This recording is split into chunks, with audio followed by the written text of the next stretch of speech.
திரு Armstrong அவர்கள் கத்தியாலும் அருவாளாலும் வெட்டப்பட்டார். இதில் துப்பாக்கியை இன்வால்வ்டு இல்லை.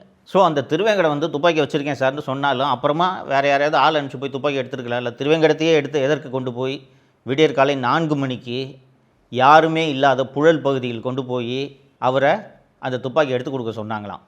அவர் துப்பாக்கியை எடுத்து காவல்துறை அதிகாரிகளை பார்த்து சுட்டாராம். பதிலுக்கு இவங்க திருப்பி சுட்டதில் திருவேங்கடம் இறந்து விட்டார் என்ற ஒரு கதையை சொன்னார்கள். இது ஃபஸ்ட்டு முக்கியமான குற்றவாளி திருவேங்கடம் இதில் கொல்லப்படுகிறார் என்கவுண்டரால்.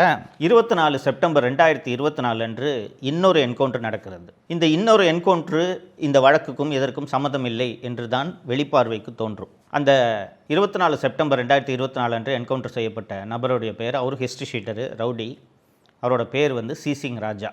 நான் புழல் சிறையில் ஒரு மாதம் சென்னை சிறையில் இருந்தபோது என்னோடு தான் இந்த ஆம்ஸ்ட்ராங் வழக்கில் கைது செய்யப்பட்ட குற்றவாளிகள் அத்தனை பேரும் வைக்கப்பட்டிருந்தார்கள். அவர்களோடு பேசி கொண்டிருந்த போது தான் அவர்கள் அந்த விஷயத்தை சொன்னார்கள். இந்த வழக்கில் மிக மிக முக்கியமான ஒரு நபராக இருக்கக்கூடியவர் தான் இந்த சி சிங் ராஜா. இந்த சி சிங் ராஜாவுக்கு தான் திராவிட முன்னேற்ற கழகத்தில் அமைச்சராக இருக்கக்கூடிய திரு சேகர்பாபு அவர்களுக்கும் தமிழ்நாடு காங்கிரஸ் கமிட்டியின் தலைவராக இருக்கக்கூடிய திரு செல்வ பெருந்தகை அவர்களுக்கும் இந்த வழக்கில் எவ்வளவு தொடர்பு இருக்கிறது என்ற விவரம் அறிந்த ஒரே நபர் சி சிங் ராஜா. இந்த சி சிங் ராஜாவை ஆந்திராவில் வைத்து கைது செய்து கொண்டு வரும் வழியில் அவரும் ஆயுதத்தை எடுத்து காவல்துறையினரை தாக்க முயன்று பதிலுக்கு இவங்க சுட்டதில் சி சிங் ராஜா 24 செப்டம்பர் 2024 அன்று காவல்துறையால் கொல்லப்படுகிறார்.